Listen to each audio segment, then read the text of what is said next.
नमस्कार दोस्तों, मैं हेमेंद्र शाह वडोदरा गुजरात से। अभी 5-6 दिन पहले मैंने कई सारे ग्रुप में एक मैसेज डाला था, क्योंकि एक ग्रुप में कई लोग बोल रहे थे कि कपिल सिब्बल साहब को वकील के तौर पे फिर से लाया जाए, फिर ये शायद कोई ए.के. सिंह को, ऐसी तरह से काफ़ी वकीलों की ढूंढते थे वो लोग कि किसको लाया जाए ताकि ये मामला सुलझ जाए आदर्श क्रेडिट कोऑपरेटिव सोसाइटी का। अब हमने उस दिन ग्रुप में ये कहा, क्योंकि मैं खुद ये समझता हूँ कि ये कानूनी प्रक्रियाएं करने की अभी हम निवेशकों को कोई ज़रूरत नहीं है। जिस तरह से वर्तमान परिस्थिति पूरी बन चुकी है, उसमें हमारे लिए सिर्फ जो हम बहुत पहले से कहे थे कि आंदोलन करना चाहिए, तभी ये जल्दी से मामला निपट सकता है। और आज मैं नहीं बोल रहा हूँ, लोग बोल रहे हैं, हर एक ग्रुप में कोई ना कोई बोल रहे हैं कि आंदोलन ही एक आखिरी रास्ता है। तो ये सब बातें को मद्देनज़र रखते हुए हमने कहा था कि भाई इतने सारे वकील की आप ढूंढ करते हो, तो एक वकील तो अपने बीच ही है जिसको हमने अनजाना कर दिया है, जो काफ़ी आदर्श के बारे में जानते हैं और हम निवेशकों या सदस्यों से भी ज़्यादा वो जानकारी रखते हैं। और उनका नाम मैंने दिया था दूसरे दिन कि वो है श्रीमान एडवोकेट नरेंद्र जोशी जी, उदयपुर से। अब उन्होंने लगातार, मैंने जब देखा कि मेरा मैसेज उन्होंने पढ़ लिया है, उसी के बाद मैंने लगातार उनको फ़ोन करना शुरू किया। उन्होंने फ़ोन नहीं उठाया। फिर उन्होंने एक मैसेज दिया कि साजी मैं आपको शाम को प्रत्युत्तर देता हूँ। पहले दिन तो कोई मैसेज नहीं, कोई फ़ोन उठाया नहीं। दूसरे दिन ये मैसेज दिया, शाम को प्रत्युत्तर देता हूँ। ऐसा ही उन्होंने 2-3 महीने पहले भी कहा था फ़ोन पे मुझे कि मैं आपको शाम को आराम से फ़ोन करता हूँ। मैं बोला सच्ची बात है, हम आराम से ही बात करना चाहते हैं। अब वो शाम उनकी अभी तक हुई नहीं, 2-3 महीने पहले बात हुई थी उसकी। दूसरे दिन मैंने शाम का उनका प्रत्युत्तर के लिए इंतज़ार किया, उनका फ़ोन नहीं आया, ना मैसेज आया। मैंने फ़ोन लगाना शुरू किया वापस। तब उनके जो मैसेज आए वो इस तरह के मैसेज आए कि माफ़ी चाहता हूँ हेमेंद्र जी, मैं आपका और मेरा काम करने का तरीका और विचार बहुत ही अलग अलग है, इसलिए हम फ़ोन पे वार्तालाप नहीं कर सकते हैं। अगर आपको वार्ता करनी है तो हमारे कार्यालय पे आपका स्वागत है, आप हमारे कार्यालय पधारें। ये उनकी ऐसी बात हो गई नरेंद्र जोशी जी की कि एक बार हमने कहा था अवेट वालों को कि अवेट और अवेट की पूरी टीम को हम आमंत्रण देते हैं कि आप पधारिए और हम सब एक साथ बैठ के मीटिंग करें। तब इन्हीं ने बचकाना हरकत करके श्रीमान जोशी जी ने कहा था कि आप हमारे कार्यालय पे आइए। अब मैं ये बताना चाहता हूँ आपको कि वो हमने मैसेज भी इसलिए दिया था कि ये श्रीमान वकील महोदय आदर्श के लिए बहुत हानिकारक है, ये सब जान लो। आदर्श क्रेडिट कोऑपरेटिव सोसाइटी लिमिटेड के जितने भी निवेशकों हैं उनके लिए बहुत हानिकारक है। एक पंचलाइन बना दीजिए, बाबू सेहत के लिए तू तो हानिकारक है। याद आया? ये इनके लिए पंचलाइन बना दीजिए, श्रीमान वकील जी नरेंद्र जोशी जी के लिए। क्योंकि जब वो कई दिनों से, जब अवेट से नाता टूटा, तब के बाद उनकी रणनीति बदल गई। मॉडस ऑपरेंडी बोलते हैं हम उसको। वो मॉडस ऑपरेंडी उन्होंने ऐसी बनाई कि पहले से जब अवेट के साथ काम कर रहे थे, तब से उनका पहले का इतिहास भी बहुत अलग है। हमने बहुत पहले एक बार उनसे बात की थी फ़ोन पे, तब वो बोलते हैं कि आदर्श की तो एक डेलीगेशन टीम मेरे पास आने वाली थी। ये बहुत पहले की बात कर रहा हूँ, जब अवेट से वो मिले नहीं थे, उसके भी पहले की। तब हमने श्रीमान नरेंद्र जोशी जी से बात की थी। तब वो बोलते कि आदर्श के बारे में इतना मुझे पता नहीं है, लेकिन वो डेलीगेशन आए पूरी जानकारी लूँ उसके बाद में बता सकता हूँ। तब मैंने उनको पूछा कि आप के मेहता जी को तो मिले हुए? बोले कौन के मेहता?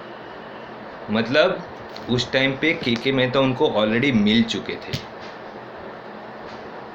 फिर हमने किसी बंदे को उनकी ऑफिस में भी भेजा था और उन्हीं के मुंह से ये आवाज़ थी कि हम के मेहता को नहीं जानते, जबकि उन्होंने के मेहता से सब बातचीत शुरू कर दी थी। ऐसे है ये श्रीमान वकील साहब। फिर आगे कि वो साहब जब अवैध से नाता तोड़ने के बाद अगर सही में चाहते अपनी प्रतिष्ठा बनाने के लिए तो सभी निवेशकों के साथ बैठ जाते। हम जैसे लोग जो काफ़ी आगे फाइट करते रहते हैं न्याय पाने के लिए, उनके साथ मिलते और एक ऐसी प्रतिष्ठा बनाते जैसे निर्भया केस में वकील जी ने बनाया, लेडी वकील ने 7 सालों पे लगे रहे, अकेली निर्भया की अकेली माँ और ये वकील, तब जाके ये फांसी मिली। और ये श्रीमान महोदय ने तो ये किया वकील साहब ने कि 2, 4, 5, 10 वीडियो डाले अवैध के बाद, साथ छोड़ने के बाद, और फिर कई सारे इलाकों में अपने उदयपुर से गाड़ी लेकर के, 4 पहियों वाली गाड़ी लेकर के भाई साहब गांव गली गली निकले। ज़्यादा लोगों को तो मैसेज किया व्यक्तिगत रूप से। अब ये उनके पास डेटा कहाँ से आया? जो चीज़ मुझे मालूम नहीं, आप सबको मालूम नहीं होगी कि ये बंदा यहाँ पे है, उनको मैं मैसेज करूँ, वो डेटा उनके पास वहाँ से आया जब उन्होंने दिन रात कड़ी मेहनत करके जो दुकानदारी शुरू की थी उसमें कड़ी मेहनत की थी उन्होंने अवैध के साथ। तभी सभी लोगों का फ़ोन नंबर डेटा कलेक्ट किया और उन्हीं के ज़रिए सबको वो मैसेज डाल रहे हैं, वकालतनामा का फॉर्म भेज रहे हैं कि आप ये सब भर के भेजो, मुझे सभी डिटेल्स भेजो, सभी चीज़ का कॉपी भेजो, आपने जो जो निवेश किया है उसका, और 15 तारीख के पहले, 15 जून के पहले मुझे सब कुछ भेज दो ताकि मुझे ये सब दाखिल करना है, रिट पिटीशन। अब ये भाई साहब को सेक्शन 84 तो पता है कि कोई पागल इंसान जब ज़्यादा बोल करता है अपने पागलपंती में जब बोल करता है तो सेक्शन 84 लगता है, ऐसा उनको पता है। तो अब ये कितनी सेक्शन जानते हैं वो मुझे नहीं पता है। मैं अभी कई स्क्रीनशॉट भेजता हूँ कि श्रीमान वकील साहब कितने कैपेबल है आदर्श के पीड़ितों को न्याय दिलाने में, और उन्होंने क्या क्या हमसे मैसेज किया, वो सब आप एक दूसरे से जानो समझो। कि आपको हमने पहले की वीडियो में भी बताया था कि किसी के भी साथ जुड़ने से पहले उनको 50 सवाल करो कि क्या वो हमें न्याय दिलाने में सक्षम है। ये रिट पिटीशन की जो बात करते हैं वकील साहब, सबको कई गांवों में जा कर के मीटिंग करते हैं, आज के लॉकडाउन में भी। अभी सिरोही गए थे, अभी उसके पहले कहाँ गए थे। लोगों का मुझे फ़ोन आता है कि ये साहब यहाँ पे आए थे और बोलते हैं कि हम आपको पैसे दिला देंगे, जो कोर्ट का खर्चा होगा वो ले लेंगे और कुछ परसेंटेज ले लेंगे। कुछ परसेंटेज क्या होता है खुलेआम बताओ ना। आपको किसी की भी सेवा तो करनी ही नहीं है। जनहित क्या होता है वो आपको धारा के हिसाब से भी, कोई भी सेक्शन के हिसाब से भी जनहित क्या होता है वो आपको मालूम नहीं है। जनसेवक किसको कहते हैं वो आपको मालूम नहीं है। काहे को बड़बड़ा रहे हो भैया, काहे को? यही श्रीमान वकील के भाई दिनेश जोशी जी भी उनके साथ जाते हैं। कभी आपने देखा है ऐसा कि कोई वकील, और ये सिर्फ आदर्श के नहीं, सहारा का, नवजीवन का, संजीवनी, सभी लोगों को जोड़ रहे हैं, सभी लोगों को, हाँ कह देते हैं। अब इन्हीं के भाई ने अपने ही व्हाट्सएप के ग्रुप में रहते रहते हमें धमकी दे दी थी मर्डर करने की। अब ये वकील साहब को ये मालूम नहीं कि उनका सेक्शन का लगता है। हमको धमकी देने आए गए। संभाल के रखा है हमने सब कुछ, सिर्फ धमका भी लगा मैसेजवा नहीं, और भी कुछ समझे का। लेकिन हम तो यही चाहते हैं कि हम हमारी परेशानी से बाहर आना चाहते, दूसरी परेशानी को अभी साथ में लेना नहीं चाहते। तो ऐसे लोगों से दूर रहिए। जिन जिन लोगों ने अभी भी उनको अगर कुछ मटेरियल्स दिया है, अपनी डिटेल्स, जानकारी, सब कुछ सोच समझ के आगे बढ़ना, ताकि फंसोगे। मैं चैलेंज करता हूँ। एक दिन जैसे मैंने वीडियो में बोला था कि आपकी PIL का कुछ नहीं होगा, यानी कुछ नहीं होगा, तो हम हवा में बातें नहीं करते हैं, सोच समझ के बोलते हैं। कई लोग ने, जब हमने मैसेज डाला था कि वही वकील है श्रीमान नरेंद्र जोशी जी, जो ऐसी हस्ती है जो आदर्श के बारे में काफ़ी जानते हैं, काफ़ी कुछ करते हैं, लेकिन हमें पता था कि ये भाई साहब को जनहित और जनसेवक के नाते कुछ काम करना आता ही नहीं है। पहले तो समझ में ही नहीं आता है कि वो क्या होता है। उनको तो पैसे गिनना ही पता होता है। उनकी इमेज किस तरह की है हमें भी पता है। उनके वीडियो लाइक ज़्यादा हो गए तो बेचारे लोग मरते थे तो उसको भगवान मान लिया। अभी आपके लिए वीडियो कितने लाइक होते, ज़रा हमको बताए तो सही। एक आदर्श के बारे में वीडियो निकालिए और हम ज़रा देखें कि पहले के वीडियो में आपकी कितनी लाइक आती थी, कितनी डिसलाइक आती थी। अब हम देखें तो सही ज़रा कि कितनी लाइक आती है, कि वाह वाह बहुत पसंद आया, आप तो हमारे मसीहा बन गए। ये सब ध्यान रखिए। सब लोगों को फिर से विनती करता हूँ, और ये वीडियो के साथ साथ मैं अपने साथ में दूसरा भी मैसेजेस डालूँगा। वो सब सुनिए, सोचिए, समझिए, जानिए। मैं हमेशा बोलता हूँ कि मेरा वीडियो देख के मेरी बात भी कभी भी मान लो, ऐसा नहीं कहता हूँ, लेकिन हर एक बात को सोचो, समझो, परखो, और किसी की बात मानो, और अपनी समझ में जो आए वो कर आगे बढ़ो। वो करके रीट पिटीशन से कुछ नहीं होगा। बहुत सारे वकील अपने आदर्श के भी निवेशक हैं, पूछ लेना उनको। कुछ नहीं होगा।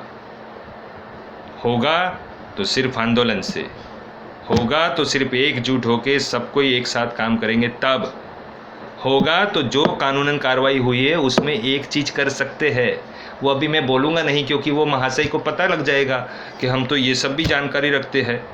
वकील तो हम है नहीं, कायदे कानून तो हम पढ़े नहीं ना। तो ऐसे लोगों से दूर रहिए। बोलना तो बहुत चाहता हूँ, लेकिन ये सब मुझे अच्छा नहीं लग रहा है। बहुत कहते हैं कि हम परशुराम के वंशज हैं। परशुराम के वंशज आप है ही नहीं। अगर होते ना तो ऐसा काम नहीं करते। परशुराम जैसे महान व्यक्ति की बातों को लेकर के सरेआम परशुराम को बदनाम करते हो।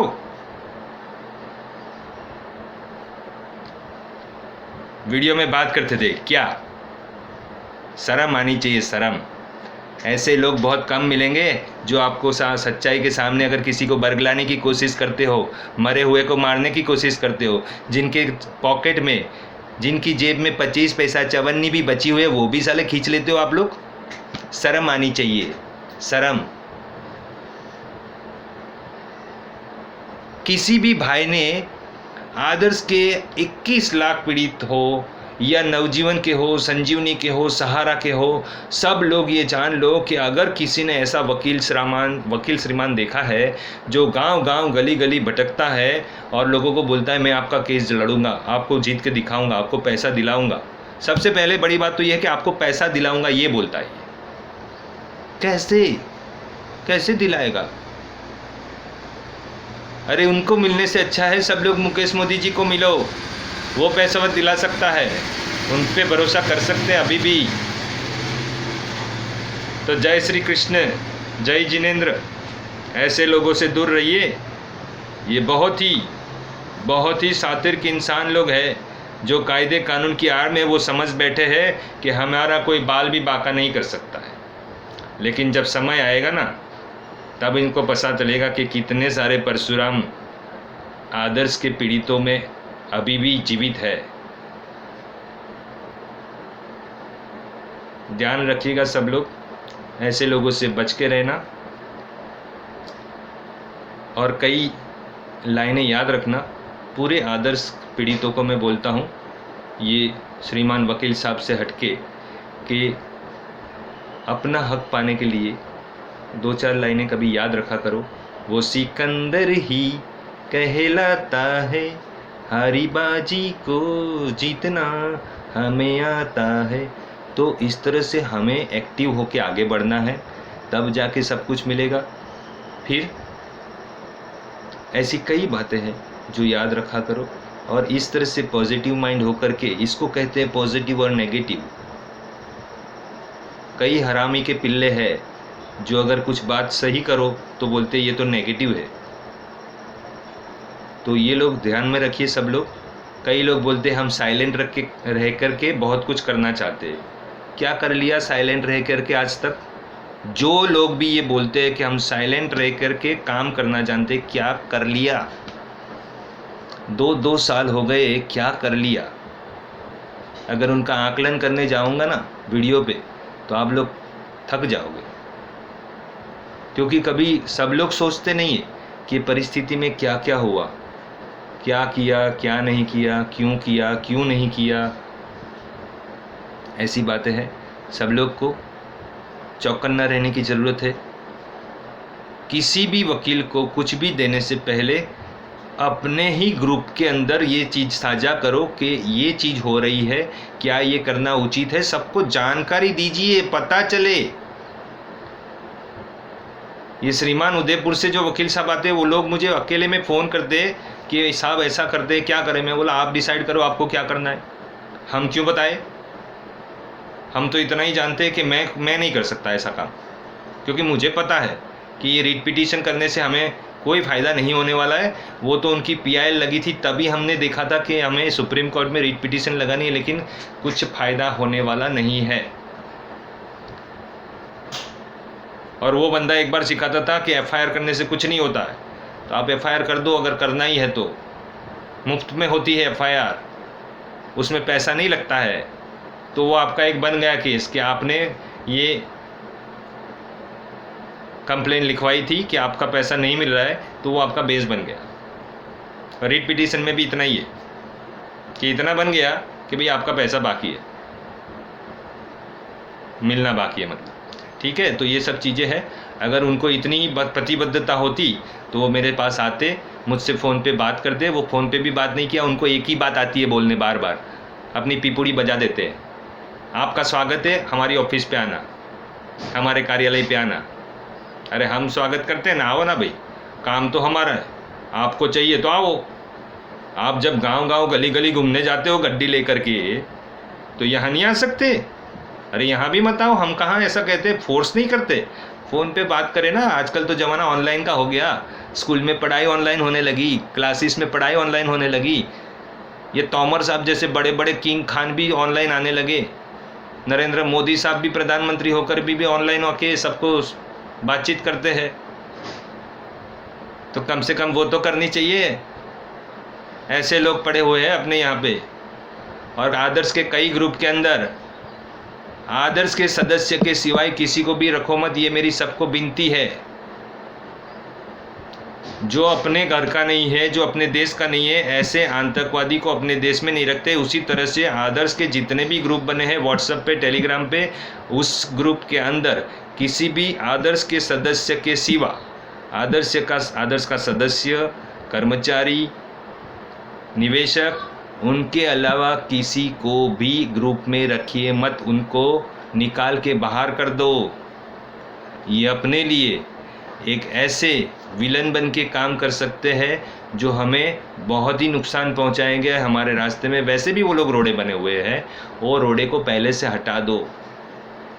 नमस्कार, जय हिंद, जय जिनेंद्र।